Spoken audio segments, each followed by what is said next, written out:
కృప అనుగ్రహిస్తూ ఉన్నారు. అందరి బట్టి దేవాది దేవునికి స్తోత్రం.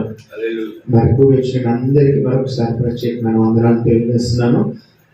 అలాగే ఈరోజు వాక్య లేఖనంలో చూసుకొని కొన్ని విషయాలు సామెతలో రాసిన సొలొమోను రాసిన సామెతలు 18వ అధ్యాయము 1-2 వచనాలు మనం చదువుకొని ముందుకు వెళ్దాము.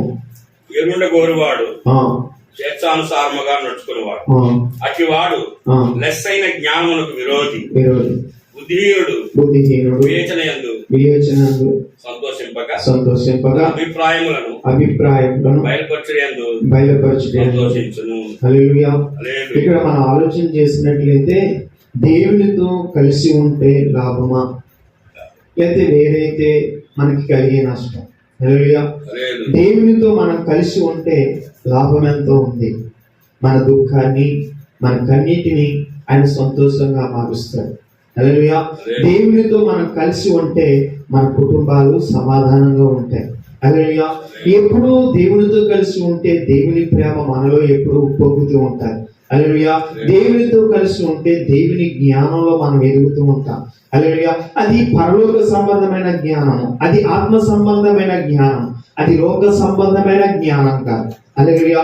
కాబట్టి ప్రియమైన దేవుని బిడ్డలారా, ఇక్కడ చెప్తున్నాడు, వేరుగా ఉండేవారు ఏంటంట, స్వేచ్ఛానుసారముగా నడిచేవాడు అట్టివాడు జ్ఞానమునకు లెస్సైన విరోధి. అంటే దేవుని యొక్క జ్ఞానాన్ని త్రోసివేసేవాడు. హల్లెలూయా. ఎంత చెప్పండి, వాడి దేవుని గురించి చెప్పండి, అజ్ఞానంగా మాట్లాడతాడు, అనాలోచనగా మాట్లాడతాడు, పట్టించుకోడు, తృణీకరిస్తాడు, వ్యతిరేకిస్తాడు, హేళన చేస్తాడు, అవమానపరుస్తాడు. హల్లెలూయా. అట్టి వారి లోకంలో ఉంటారు. అయితే దేవునికి వేరుగా ఉండాలని ఆశించేవాడు ఎవరు? దేవునికి వేరుగా ఉండాలని ఆశించేవాడు. హల్లెలూయా. లోకానుసారమైన స్వేచ్ఛను కోరుకుంటాడు, లోకానుసారమైన స్వేచ్ఛ కావాలనుకుంటాడు. మనము దైవికమైన స్వేచ్ఛలో ఎదగాలనుకుంటున్నాం, ఆత్మ సంబంధమైన స్వేచ్ఛలో ఎదగాలనుకుంటున్నాం, ఆత్మానుసారమైన జీవితాన్ని మనం జీవించాలనుకుంటున్నాం. అయితే మనం ఇతరులకు ఎలా కనిపిస్తామంటే చులకనగా కనిపిస్తాం, వెర్రివారిగా కనిపిస్తాం, అజ్ఞానులుగా కనిపిస్తాం, అనాలోచన కలిగిన వారిగా కనిపిస్తాం. అయినా బాధపడవలసిన పరిస్థితులు ఏమీ లేవు. హల్లెలూయా. అది జ్ఞానము లేని వాని యొక్క ఆలోచన కనుక. ఎవరిది? జ్ఞానము లేని ఆలోచన. హల్లెలూయా. దేవుని యొక్క జ్ఞానము లేని వారు కనుక ప్రియమైన దేవుని బిడ్డలారా, ఆ వ్యక్తి ఎవరికి విరోధంగా ఉంటాడు? దేవునికి విరోధమైన హల్లెలూయా అపవిత్రతల మార్గాల్లో నడుచుకునొచ్చు. హల్లెలూయా. దేవునికి విరోధమైన వాడు ఎప్పుడు కూడా మంచి మార్గాల్లో నడవడానికి ఇష్టపడడు. అన్యాయము, కష్టము, ఇతరులకు బాధ, దుఃఖము, కన్నీరు, సమస్య కలిగించడానికి ఆలోచన కలిగిన వ్యక్తిగా ఉంటాడు. అందుకే అపవిత్రమైన మార్గాలలో వాడు జీవిస్తూ ఉంటాడు. హల్లెలూయా. కాబట్టి నడుచుకుంటుంటాడు. అంటే వాడు మనస్సు ఎలా ఉంటాడంటే, మనస్సు ఉన్నవాడు దేవుని యొద్దకు రాలేడు. అట్టి మనస్సు ఉన్నవాడు ఎక్కడికి వస్తాడు? లోకానికి వెళ్తాడు. హల్లెలూయా. దేవుని యొద్దకు రాలేడు.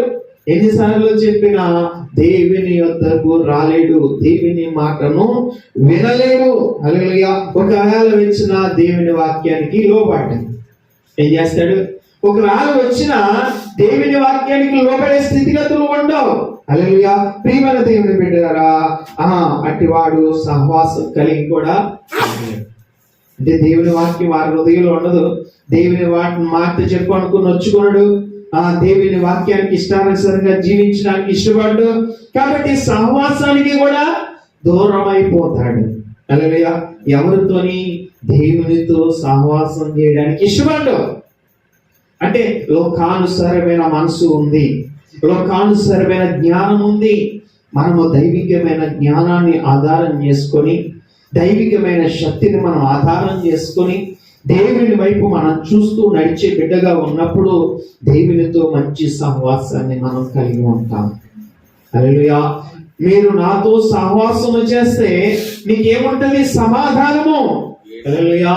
హల్లెలూయా. దేవుడు చెప్తూ ఉన్న మాట రోమీయులకు రాసిన పత్రికలో మనం చూసినట్లయితే ప్రియమైన దేవుని బిడ్డలారా, అక్కడ చక్కటి మాట మనకి కనిపిస్తుంది. రోమీయులకు రాసిన పత్రికలో అపోస్తులైన పౌలు రోమా సంఘానికి రాస్తూ ఉన్నాడు. 8వ అధ్యాయము 7-8 వచనాలు, 7-5 మనం చూద్దాం. 7వ వచనం చూద్దాం.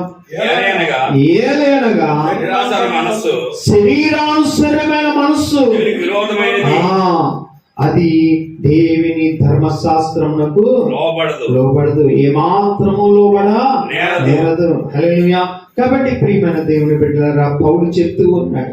పౌలు ఏం చెప్తున్నాడు? శరీరానుసరమైన మనస్సు. ఎలాగైనా శరీరానుసరమైన మనస్సు దేవునికి విరోధమైనది. క్రైస్తవులలో, క్రీస్తును వెంబడిస్తున్న వారు, దేవునితో సహవాసం చేస్తున్న వారు, పరిశుద్ధులని చెప్తూ ఉన్న వారు, సేవకులు ఏం పని చేస్తుందండి?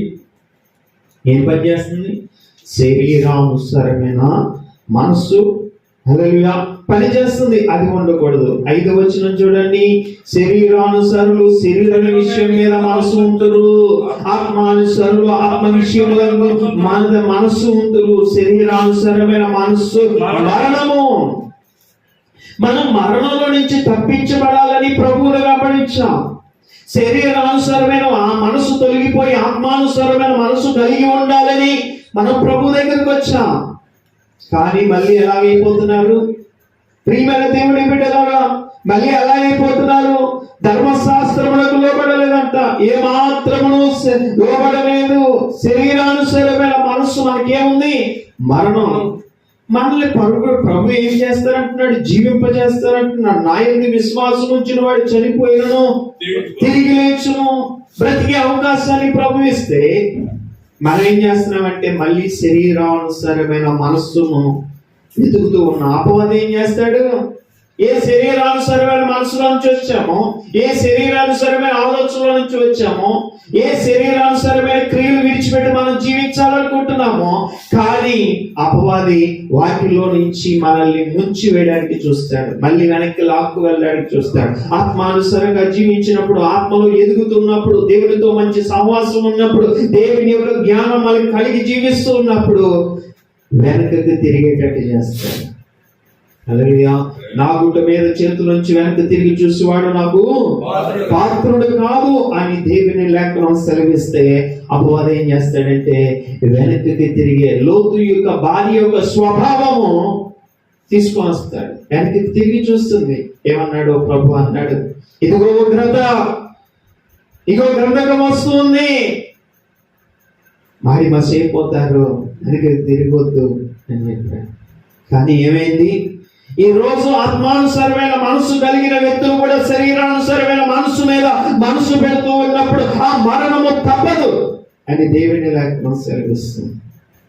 అంటే లోతు భార్య చెప్పాడు, ప్రభు చెయ్యి పట్టుకుని తీసుకొచ్చాడు. అబ్రహాము యొక్క ప్రార్థన ద్వారా, విజ్ఞాపనల ద్వారా